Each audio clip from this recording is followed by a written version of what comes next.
welcome to Destination Draft Day. We are here on Super Bowl Monday. Very excited. Happy Valentine's Day to everyone out there.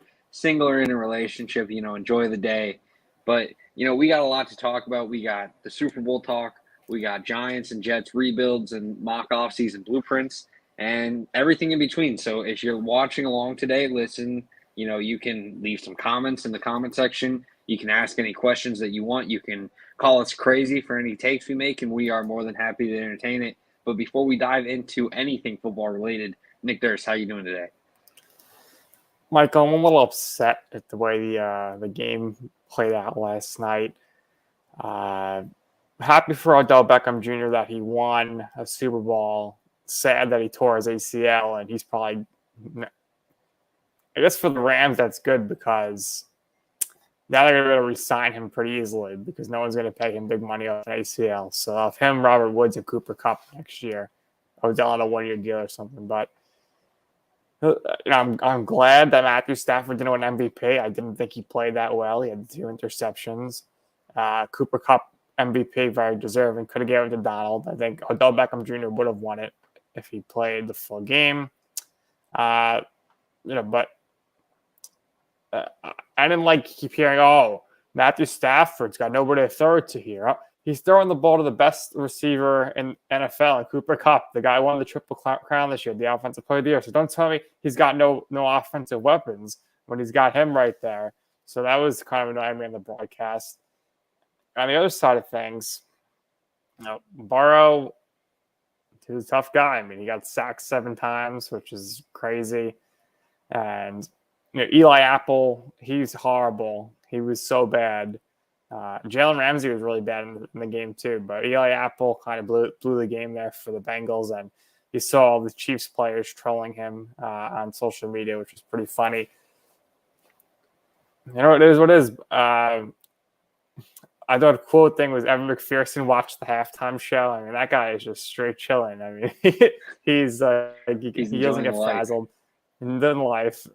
He's probably the top 2 kicker in the league. Definitely popular, which is funny. And this is maybe a year where the best team doing the Super Bowl. I think a lot of things had to break in the right direction for the Rams to get to this. Maybe if Todd Bowles has better defense, they don't beat the Bucs. I really wanted to see Aaron Rodgers take on the Rams. I thought that would have been a good game, but congrats to the Rams, Super Bowl champions, and defensively, that's what got it done for them this season. Yeah, I really like the Rams getting it just because there are a lot of players that are deserving. Aaron Donald, who maybe could have in his last game. Andrew Whitworth was a guy that I really liked seeing get a ring. Stafford, obviously, I've been high on him for a while, and I'm happy to see him get rewarded with the ring. Ramsey, OBJ, there are a lot of players on this team that I think are very deserving, and I'm happy to see them get a ring. Even someone like Sony Michel is maybe like a rotational back. He came from the Patriots, so I'm happy to see him get another one. So, yeah, I mean, there's definitely some debate on whether or not this team was just unquestioned the number 1 team in the world, and maybe, you could argue that a few injuries happen elsewhere and things go differently in that Bucs game, or you could argue that maybe Rodgers really got the better of them. But injuries happen. Games like that happen. Teams don't fulfill what they needed to fulfill to get to where they needed to be, and the Rams did. And I really liked what they were doing in terms of building this team. I know that it kind of goes against the grain to be so top-heavy as a roster, and we saw it hit some points where it really hurt them, where, OBJ goes down and the offense kind of stalls. Even though Cooper Kupp's a great receiver, it was a little bit stalled because they were pretty much game planning to slow down Cooper Kupp until Cooper Kupp was just like, all right, it doesn't matter. Triple cover me. I'm still going to get the ball. I really liked the game from Stafford. I thought he played extremely well. I know that he had 2 interceptions. One of them, just wasn't on him at all, though. And then the other, was. But I thought he played really well. He had some great throws, great passes. I think the Bengals will be back. I know it's a very hard task to, say, we're going to be back next year. Maybe not next year, but I do think that with Burrow, Chase, Higgins, all these young pieces that they have in place, all the money that they can spend, they still have a very good chance of being back again next year, or at least soon. But yeah, I mean, congratulations to the Rams. I hope this isn't Aaron Donald's last game because I think, a league with Aaron Donald in it is much better than a league without him. Congratulations to Sean McVay, who also had some rumors that he was going to be stepping down. I mean, he committed to coaching again next year, but I mean, I don't know what's going on in LA that all these guys are ready to just give it up. But the the only confirmed retirement, and it's not 100% confirmed, but it seems like it, is Andrew Whitworth pretty much said, going against his former team in the Super Bowl, this is anything that, like, this is everything that he could ever want. And the fact that he won it, I think, kind of solidifies that. So it seems to be Andrew Whitworth's last game. Congratulations to him for a great career. And, congratulations to the Rams on winning Super Bowl. Yeah, McVay's going to be there for like 25 more years. So why would he retire at 36 unless he had some major health issues? It would be shocking. But when we get to the Bengals in a few weeks for your offseason blueprint, I'm sure you'll have them taking an offensive lineman with their first pick. Yeah, absolutely. I think O-line, some secondary help, they have some needs. And it's surprising because they were such a good team, but I mean, there's just so many obvious issues that you would think almost going into the season. I thought they weren't going to make the playoffs because I thought that some of these needs were going to hinder them. And I don't know, Joe Burrow is just that guy to where he was able to overcome. Jamar Chase was able to be a wide receiver one as a rookie. So they have some promising pieces, but they still have some work to do to really kind of make that next step to becoming champions. Yeah, they need to get a top cornerback and a few offensive linemen, and they should be in good shape. But I think they'll probably miss the playoffs next year because it's very rare that the losing Super Bowl team makes the playoffs the following season. Yeah, and I think that there's going to be some overturn on the roster. They have more money than most teams. I believe they're fourth or third in terms of most cap space available this offseason.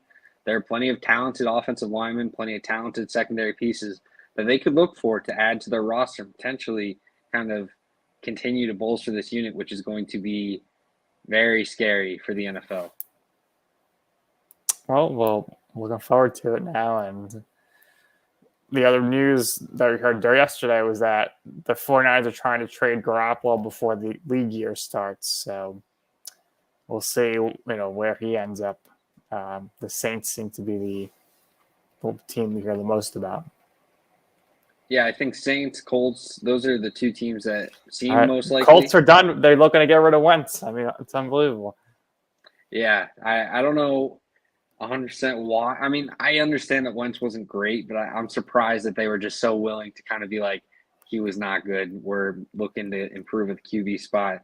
I mean, it just seems very risky because at the very least, you'd think they'd be like, oh, we like Wentz, and if he's our QB next year, we're happy because you don't want to ruin this guy's confidence. But now you're pretty much putting all your chips on the table, showing your cards and saying, like, we are moving on, and hopefully we can find someone better. And I think Jimmy Garoppolo would be a pretty nice fit in that offense, especially with the availability to kind of rely on Jonathan Taylor.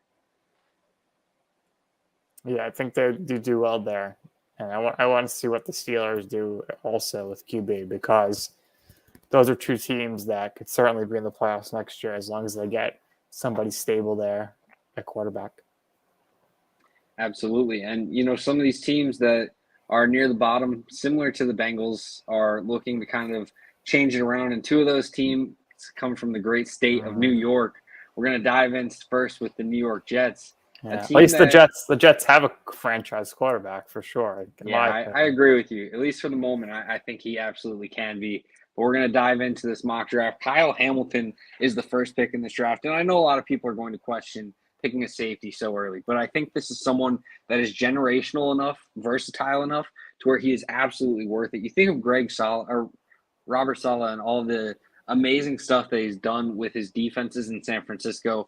Guys like Fred Warner and Jaquiski Tartt play a huge role in that. And I think Hamilton can play a little bit of both. He has the frame of a Tartt, but I think he also has the skill set to where if Saleh wanted him to add 20 pounds and play linebacker, he could absolutely do it. And I think Hamilton would be an absolute stud regardless of where he's put at. I think he's going to move around on the field, whether it's free safety, strong safety, slot corner, linebacker play. He can do it all.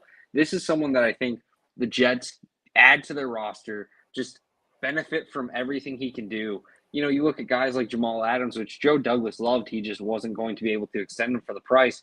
Getting a guy like Kyle Hamilton, who I think is better than Adams in terms of what he's going to become, that's plenty of upside. And for a defensive mastermind like Saleh, I think you can absolutely see just what the potential is there.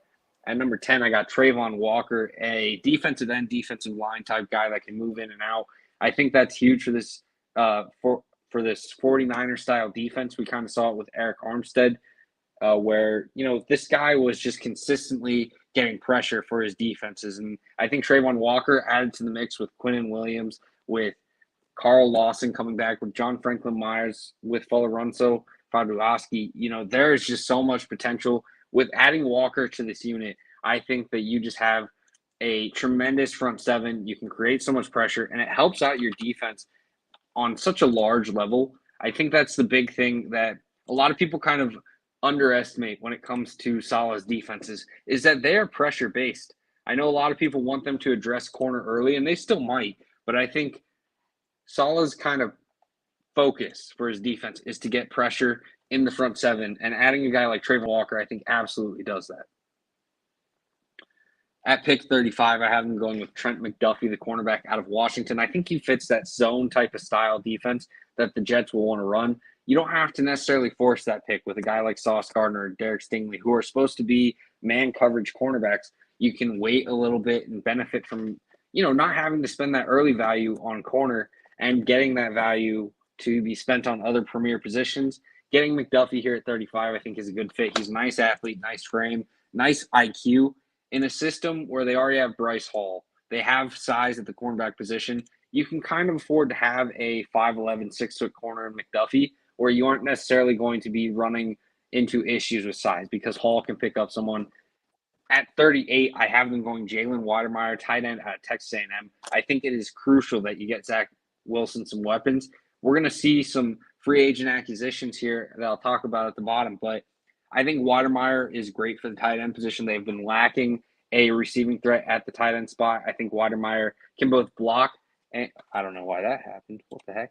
I don't know why that happened. Sorry about that. But Wydermyer, I think, can just do it all in terms of skill set and ability on the team. So that's why I think for the Jets, if you're looking for a weapon to this offense, if you're looking for a chance to give Zach Wilson some opportunity, that's what you got to do, and I think it benefits them tremendously.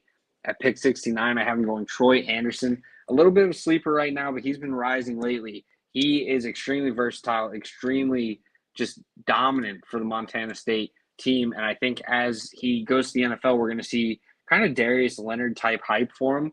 Now, will he go as early as Leonard went? I don't think so, but I think he's still going to be a great steal, very well-rounded, can cover extremely well. Former quarterback, so you see that play IQ with him. I think this is someone that fits what Saleh is looking for in the linebacker position perfectly. Assuming Kyle Hamilton's playing the strong safety spot, you're going to need some linebacker help. Mosley came back and is healthy, but I think you're kind of looking for him to not be on the roster in time just because of how much the cap hit is. So you're looking at Quincy Williams, CJ Mosley, and hopefully Troy Anderson. But I think you add Jayon Brown in free agency, which we'll talk about here soon as well. In that opportunity, I think there is plenty of talent. And at 109, talk about talent. Eric Ezukanma, the wide receiver at Texas Tech, is a great get. Size, speed, ability. I think the Jets' biggest issue heading into this offseason is the outside receiving production. Corey Davis, I still think, is going to be fine. But you're looking at Denzel Mims hasn't really been able to develop and become anything. Keelan Cole was never a consistent weapon. They have three slot guys that are able to kind of contribute. Jamison Crowder, Braxton Berrios, Elijah Moore. But they need help on the outside. And I think Ezukanma, as a developmental piece, is someone that could absolutely help and become a weapon for the long term for this Jets offense. At pick 115, I have them going at Caleb Evans, cornerback out of Missouri. I think that this is someone that fits that Saleh kind of system. He has great frame, great size, 6'2", really moves around the field pretty well. I think with Saleh, you want size at that corner position because you're looking for zone capabilities. If you can find someone that has the proper frame with the proper size, then it's a match made in heaven. Caleb Evans is someone that is very scheme dependent, but in the solid defense, I think he works out extremely well. At pick 145, Lakeita Smith, sorry. It's one of the harder names to say in this draft, but he's an offensive lineman that I think is extremely underrated, and he's a great run blocker, and that's kind of what the 49ers system, again, we're going to keep referring to that, but I think that's what they kind of want in their run blocker, offensive lineman type guys, and Lakeita Smith, I think, brings that extremely well. You're looking at guys that can potentially step in and maybe take that spot from Duvernay Tardif. But I think right now, with the other needs on the roster, you can deal with Tardif being your guard for the season. If Lakeita Smith can take his spot, great. If he's just a depth acquisition, that's fine. You know, they need some help on the offensive line. And I know that, you know, you have guys like Mekhi Becton, George Fant, who are probably going to lock down the tackle spots. You have guys like Connor McGovern and Elijah Vera Tucker that are going to be your long-term, or at least for Vera Tucker long-term, on your offensive line. So I think they kind of can pass over offensive line a little bit. That doesn't mean they completely ignore it. You know, they address it here with 2 of their picks. But I do think that there are other needs that need to be addressed. At 162, I have him going Zonovan Knight. I'm not sure what Tevin Coleman's going to be in this next season. He's kind of getting up there in age. Michael Carter is a fine running back, but I think you need more guys in that backfield. Zonovan Knight has nice speed, frame, and power to where I think you can add him to this backfield, let him be an outside runner with this run scheme, and I think he's going to find some success to where you have one of the better young running back duos in the NFL. And at 177, I have him picking up Zachary Thomas, the offensive tackle out of San Diego State. This is a guy that, again, kind of fits that run blocking personnel that they're going to want. I think that he can be a swing tackle for them. You're looking at guys that can hopefully fulfill that left tackle, right tackle spot. Morgan Moses likely will not be back because he's going to want to start a gig. Getting a guy like Zachary Thomas here in the 5th round, I think, is absolutely perfect for the Jets. Some offseason moves. Obviously, they pick up that 177th pick from Indianapolis by trading Denzel Mims. Look, Mims just hasn't worked out. I think there's still potential there for him, but I think there's plenty of reason for the Jets to kind of move on and pick up some capital in return. I have them signing Jayon Brown, linebacker out of Tennessee. I think that you can kind of make the case that you want a guy like Troy Anderson as a 3rd-round pick to be starting right away, but I think giving him time to develop is perfect for him, and getting a guy like Jayon Brown on a cheap but efficient deal gets you a starting linebacker capable of hopefully being a piece of this linebacker unit, at least for the 2 years that he's here. And maybe he can even be a long-term piece if Mosley moves on and you're happy with the 3 other guys that you have. I have them signing Christian Kirk to a 1-year, $11 million deal. I don't think Kirk is a long-term fix, but I don't love the wide receiver talent for the picks that they have. They could maybe take one at 10 if they love someone, but I think ultimately they're probably going to address the defense. So you get someone that's kind of going to band-aid the situation. You give Kirk a 1-year deal, a chance to reset his value, and you add a weapon for Zach Wilson on the outside. And then you sign Anthony Harris, safety from Philadelphia, to a 2-year, $10 million deal. Let him play free safety. With Kyle Hamilton, I think he can do it all, but I think maybe you want someone else kind of handling single high capabilities. So you bring in Anthony Harris to kind of play that free safety role. It's going to be a lot of split zone looks where it's 2 guys playing deep zone instead of safety to where no one's having to do single high stuff. But I think with the mix of Kyle Hamilton and Anthony Harris' skill set, you can see absolute value for both of them. And then in terms of re-signings, I have them bring back Tevin Coleman, Braxton Berrios, Jamison Crowder, Laurent Duvernay-Tardif, and Folorunso Fatukasi. That is the first wave of the offseason for the Jets. Obviously, you know, I've said it before, there's going to be other moves that are made. This isn't going to be, oh, they sign 9 guys and draft these guys and that's it. But those are like the highlighted moves in my mind that the Jets should try to get done. And maybe not specifically everything, but just similar types of moves in order to get them propelled from a team that's sitting here in the top 5 of picks to a potential playoff contender. So we look at the offense. Zach Wilson at quarterback, Michael Carter at running back, Corey Davis, Christian Kirk, and Elijah Moore fill out the wide receiver unit, Jalen Weidemeyer at tight end, and then you're returning the offensive line. The offensive line, the issues mostly came from injuries. And that doesn't mean that you can ignore it and say, oh, you know, it's fine, they'll be healthy next year. But I do think that if you're able to find health with guys like Mekhi Becton, get McGovern and Vera Tucker continuing to play like how they did in the back half of the season, you know, you hopefully can find someone to replace Duvernay Tardif, but I think he's fine as a starter. I think he's serviceable. And George Fant, if he continues to left tackle play, then if healthy, this is a good offensive line. Now, there's still questions. You need Zach Wilson to continue development. You need him to be comfortable in that backfield. But I think with the additions of Christian Kirk and Jalen Weidemeyer, this offense will make tremendous strides and potentially compete for a playoff spot. Wow. Now moving over to the defensive side, Quinnen Williams and Falaransu Fatukasi at the defensive line spot. On the edge, I put 3 guys just because that's how important all 3 of these guys will be for Saleh. Lawson, Franklin Myers, and Trayvon Walker at the edge position. At linebacker, C.J. Mosley, Quincy Williams, and Jayon Brown. I think that is really kind of a promising linebacker unit, especially with Troy Anderson getting some work in and Kyle Hamilton dropping down as often as he will. Bryce Hall, who I think is one of the more underrated cornerbacks in the league right now. He fit extremely well in Saleh's defense. Trent McDuffie at the second cornerback spot. If you can find a veteran to kind of come in and help out in that position, then that's absolutely worth it as well. But I think they have some nice young pieces, and Saleh is going to continue wanting kind of youth in that group overall. And then Michael Carter II, I think, has been one of the better nickels in the NFL. A very promising start to his career. Allows for this cornerback room to continue to stay young.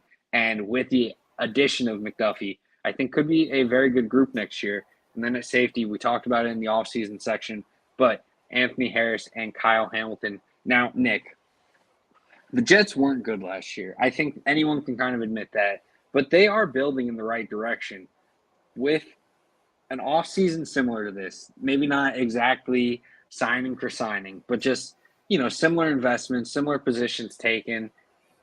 Could you see the Jets making the jump from a team that's kind of bottom 5 into, hey, maybe we're getting into that playoff picture, competing for a spot? No, I think they'd have to make like significant signings offensively, a playmaker experience, like a playmaker types of roles. Like they need big time receivers. They need a big time tight end. I like what they're doing at the running back position, so that's pretty solid. But I just feel like there's not enough stuff around Wilson that's going to give him the opportunity to have this team win, because it's just like he's so depleted at the skill sets positions. Defensively, I think Kyle Hamilton will be a great draft pick for sure. And maybe that happens when he doesn't. Then I not want to draft a safety so high. But their secondary has been an issue for quite some time now. But the last time they drafted a safety high, it was Jamal Adams, and they turned that into a bunch of draft picks. So we'll see what happens here. I don't really have much faith in Joe Douglas, but for Zach Wilson to succeed, he's going to need some offensive playmakers. Yeah, and I think that the 10 pick is going to be very interesting for the Jets. They've been rumored to potentially be trading down. But if they stick there, they could look at wide receiver there, absolutely, with guys like Traylon Burks, Drake London, Garrett Wilson. There's options on the board. I'd be very interested to see what happens with the first wide receiver off the board, where it happens at. It feels like the lowest it could happen would be with Cleveland at that 13th pick.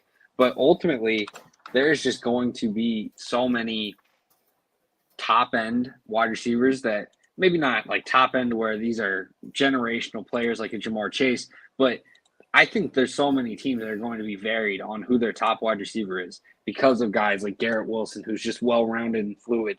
There's guys like Drake London who offer tremendous size and downfield ability. There's guys like Traylon Burks who are just extremely built and able to kind of do it all, both in the slot and outside. You can put the ball in his hands on manufactured touches, and he can pick up yards. And then there's some other receivers as well. I mean, Jameson Williams will still get some consideration for wide receiver 1, even if he's going to miss almost all of next year due to an ACL tear. There's still just so much talent there to where there's going to be teams that value him that highly. It's going to be extremely interesting to see what happens with this wide receiver group, and I'm very excited to see where these guys land. And one of them very easily could be the pick for the Jets here at number 10. And heck, maybe even number 4. Who knows? So now, from the New York Jets to the New York Giants, I have a little bit of a hot take when it comes to the offseason rebuild and what the Giants need to do. Look, we've already seen some moves for them, right? They've hired Brian Dable. They've hired Mike Kafka, two QB gurus. So why are you wasting the year with Daniel Jones? And that's why, in my blueprint, Malik Willis is the pick at number 5. I think with all the tools that he has to offer, arm talent, mobility, just overall upside, this is someone that with two guys that are absolutely proven to develop and get the rawness aspect taken care of, Malik Willis would be an absolute perfect pick for the Giants. I think you cannot waste a year on Daniel Jones. I understand that for a young QB and for a new head coach, it's easy to say, oh, let's ride with Daniel Jones for a year and then we can make a decision after that. I get it, but I don't think this Giants team is bad enough to where you can really kind of expect, oh, if Daniel Jones is just mediocre and continues that way, then we're just going to have the top pick and go get Bryce Young. No, I think with the opportunity here, you go and get Malik Willis, you make a move to really kind of set up yourself in the future, and I don't think it's one that you'll regret. Now, I have them trading the 7th pick of this draft, whether it's to Pittsburgh or some other quarterback-needy team. I think you kind of need to move back, acquire other draft picks, whether it's more draft picks this year or whether it is just getting a first-round pick like I have them doing in this one. I have them officially doing the first their 7th pick and the 172nd pick to Pittsburgh for the 20th pick, a 2023 first, and the 137th pick. That allows Pittsburgh to move up and get their QB that they want, and it allows Giants to trade back and get some more draft capital. In terms of free agent signings, they don't have a ton of money. I think they should bring in Lorenzo Carter and Levine Toilolo in terms of just bringing them back onto the team. And then I think they go and get one guy, and I think it's Tyus Bowser, edge rusher out of Baltimore, has experience with Martindale. I think you can add him to the edge rushing group. You have Carter, Bowser, and then Azeez Ojulari. I think you have a nice, healthy rotation of guys on the edge to where you can generate some pressure this year, and it really allows you to kind of feel comfortable about that group heading into this season. With the 20th pick, I have him picking up Tyler Linderbaum out of Iowa. Look, Nick Gates is probably one of the safest guys on this offensive line, so picking a center with the 20th pick is a little bit risky. I understand that, but I think Linderbaum is talented enough to where you need to make that happen. So adding him to the offensive line is just absolutely crucial. He can move upfield. He can get into the second level extremely well. Yes, he's a little undersized. He's not 300 pounds yet, but I think his size is perfectly fine. He has the strength and just flexibility as a lineman to work in either scheme. I think obviously zone block is ideal, but he can kind of do it all, and I really like what he is capable of for the Giants. I think everyone on the offensive line is replaceable except Andrew Thomas. Will Hernandez going free agency, Matthew Parrott suffering the injury that he did. You bring in Linderbaum, you reap the benefits. Yes, I know Gates is all right, and you can maybe survive with him for a year, but I think with a talent like Linderbaum on the board, you just make the pick and you are happy about it and make up the rest of the roster later rather than trying to pick around what needs you have.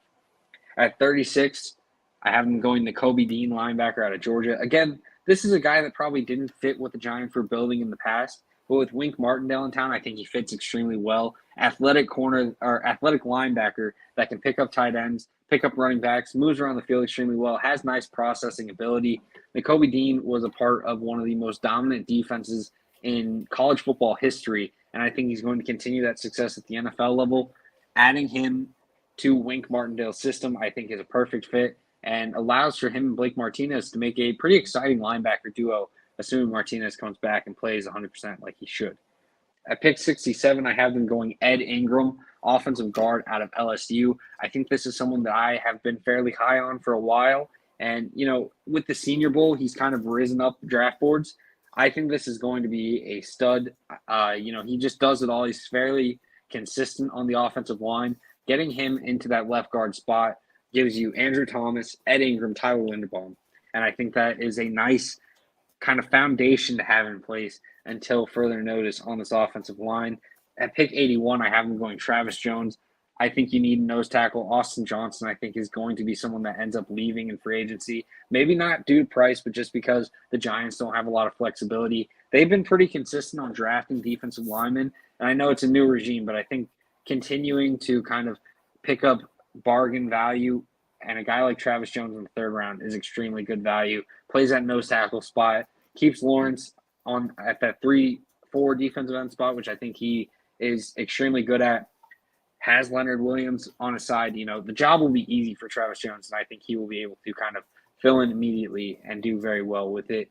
At pick 110, I have him going Myron Cunningham, offensive tackle out of Arkansas.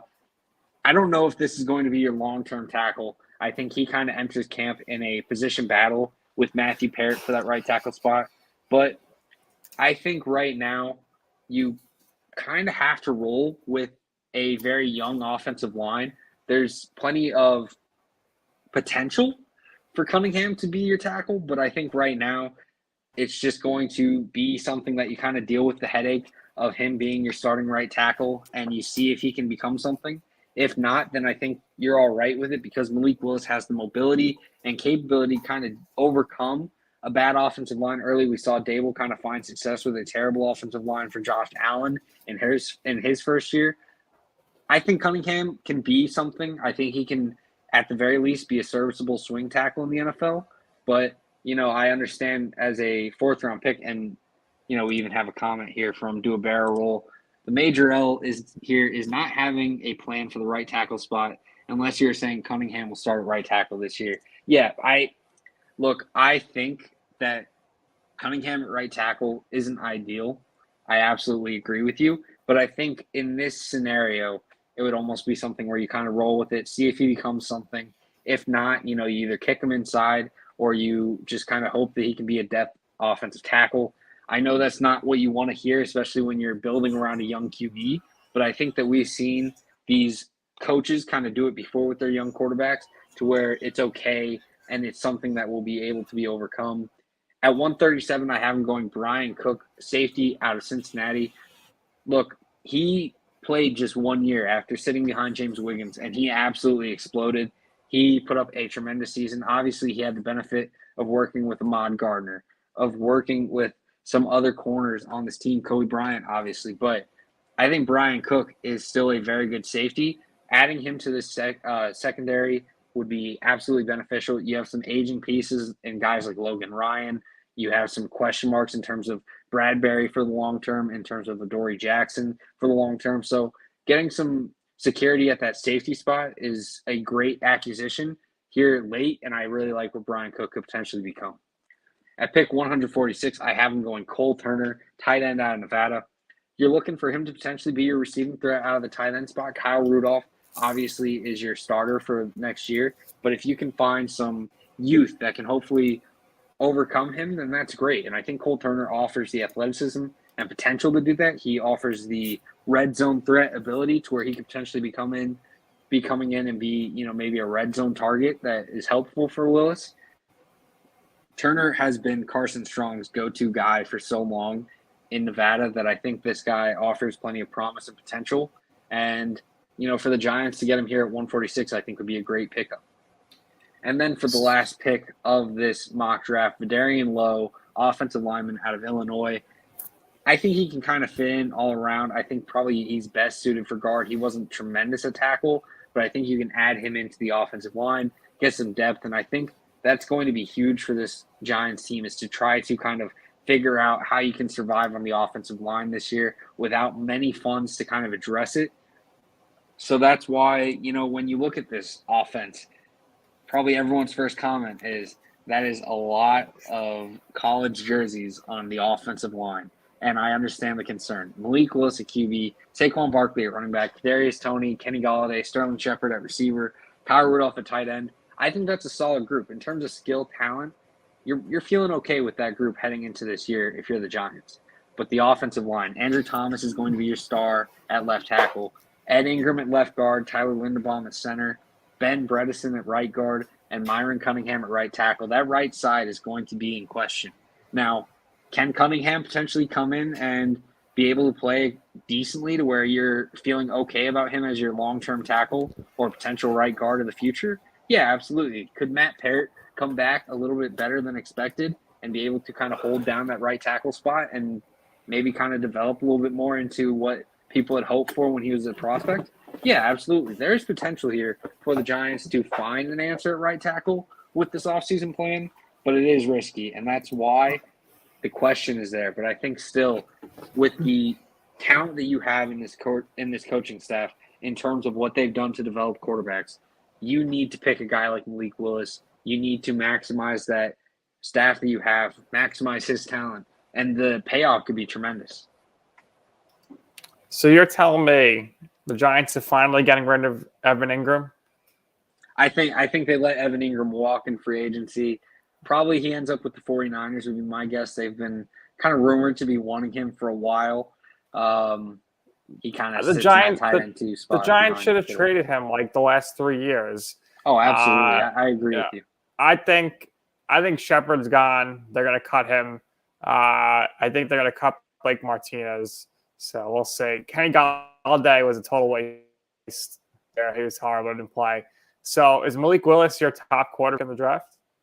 Yeah, absolutely. I think in terms of just traits and what he's able to do, he does it far away better than anyone in this class. I understand the concern over his rawness and what he will need to do in order to kind of make that jump to the NFL, but I think his upside and just ability is tremendous. And the fact that you're able to kind of pick him up at 5 here, get him right away, get him for 5 seasons with with coaches that have done it before with QBs like Josh Allen and Patrick Mahomes who needed that development, then I think there's no reason to question yourself. And with an upside gamble like Malik Willis, then it's absolutely worth it.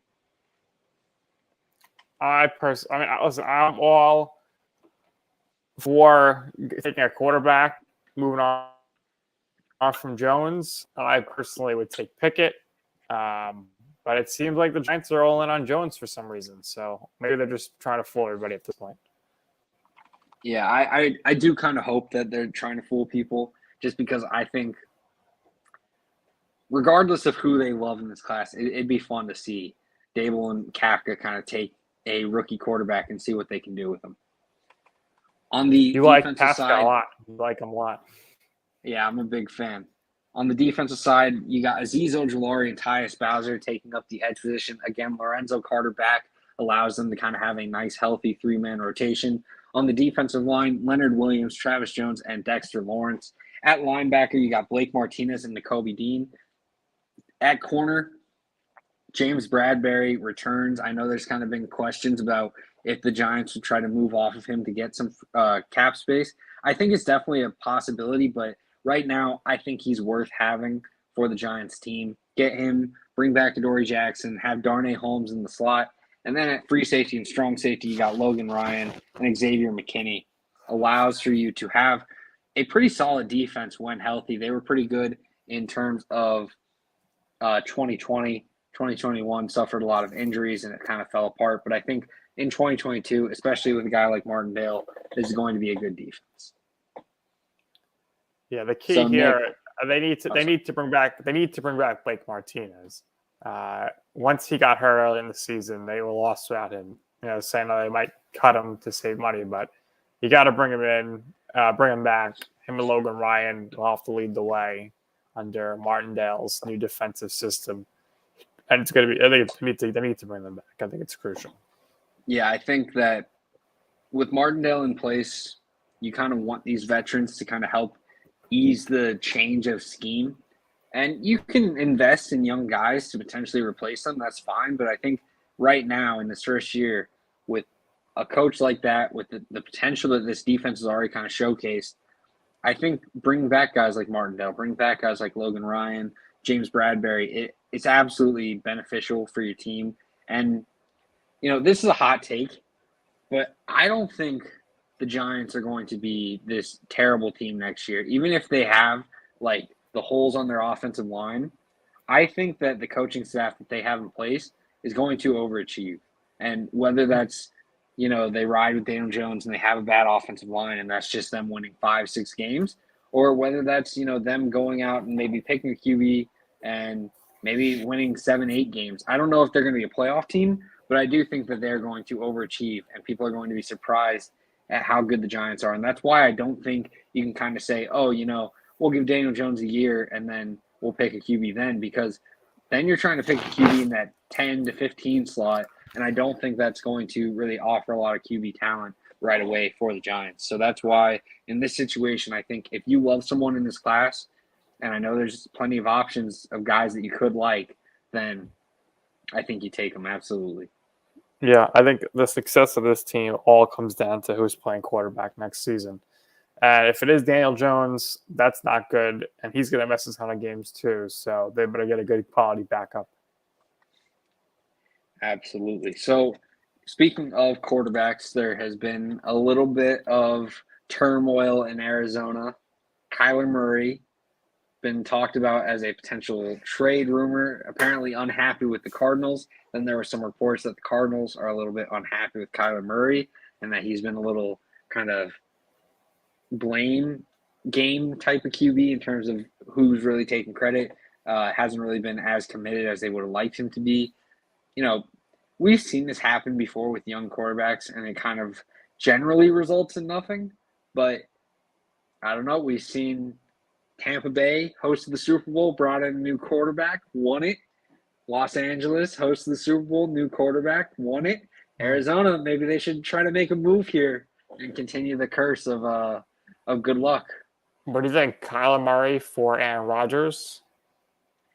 I think the one I've heard most is Kyler Murray for Deshaun Watson straight up, which I think would be interesting. I don't know. I just don't know why anybody would trade for Deshaun Watson unless the league tells you he could play. Yeah, no, I get that 100%. I think a lot of teams, though, are going to be making phone calls about Murray. I don't know if it's going to become anything. I don't think they'll trade Murray, but I would want Murray on my team. I mean, that's absolutely. I think talent-wise, he offers a ton, and maybe there's some commitment issues. I don't know. I'm not inside the Cardinals organization to be able to really speak on it. But I mean, I think that there is still plenty of work to be done for this Cardinals staff, to where I don't necessarily think that a lot of the fault of the Cardinals' success falls on Murray. I think it more falls on, Vance Joseph. I don't really like as a defense coordinator. I'm not 100% sold on Cliff. And just injuries that have been coming up for the Cardinals that's kind of held them back. So I think Kyler Murray will be a Cardinal next year. Until there's much heavier rumors, I'm not really going to think much of it. But just something that I feel like, because it's been so prevalent in the news, we should have probably discussed it. But I think we're both in agreement. He'll probably be the Cardinals' opening day quarterback next year. Yeah, for sure. I think of all the QBs maybe on the move, he's probably least likely to be moved. I think we know Garoppolo's going to get moved. I think there's a shot Matt Ryan might get moved, but I think the Falcons should keep him because I think they have a great shot to win the division next year. No Sean Payton, no Tom Brady. Sam Darnold's still in Carolina at this point. So, they overachieved this year, I think. They got 7 wins. So, I think the Falcons should really go all in on next year with Matt Ryan and try to win the division with him. Yeah, I'm very interested to see what happens with the NFC South. And apparently the door isn't 100% closed yet with Brady, even though he's made his announcement and everything. They think he might change his mind. Hopefully. We'll see what happens. Run it back one more time. Yeah, I think they should. I think he should have just said next year be my last year, because I think they'd be the favorites next year. Yeah, I think he's going to come back. Just it didn't feel like the end whenever he kind of left, and I don't know. I don't think Tom Brady's such an ego to where he needs this proper send off, but I do think Tom Brady is so driven that he's going to say, no, I want one more before I retire. And then he's going to come back, try to go out. Who do the Bucs go with at quarterback next year? Apparently Kyle Trask is the guy that they would roll with, but I don't know. He's Winston so immobile maybe that I just don't trust it. Yeah, there's been talks of Winston returning. There's been talks of Jimmy Garoppolo potentially going to Tampa. There's options on the table, but it sounds like most of the Tampa Bay fan base is willing to roll with Kyle Trask and see what happens. A lot of Gator fans down there. Absolutely. Well, that is all we have for you here on Destination Draft Day. For everyone out there, we hope you guys have a great Monday. Have a happy Valentine's Day. And until Friday, we will see you then. Take care. Be safe.